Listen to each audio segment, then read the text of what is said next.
Child of God, there are certain things that you've been fighting in your family. There are certain things that seem as if it want to swallow you, and you are not defeating it. Why? Because you are going after it by your own mindset. We do not war against flesh and blood.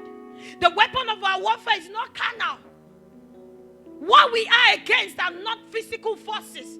What we are fighting against or trying to take over, the Bible said you cannot take over a place without defeating the strong man of the place. What you are trying to overcome is not flesh and blood. You need a superior authority in order to defeat, in order to take over the land. You need a superior authority that is higher than what has taken over the land before you came. The Israelites wouldn't have been able to take over Canaan if it was by their own might.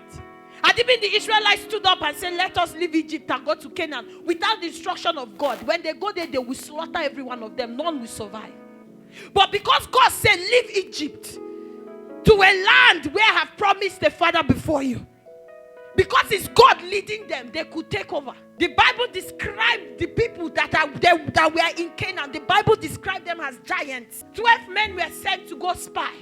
10 came back and said, we look like ants. You can imagine men saying, we look like ants before these people. We can't do anything. So imagine the enemies that were before the Israelites. And this is not originally the lands of the Israelites. You need to understand something. These people, this is their portion. This is their land. But God said, I will give it to you. They were not going to a place that this is our land. No. The land belonged to the people they were going to collect it from.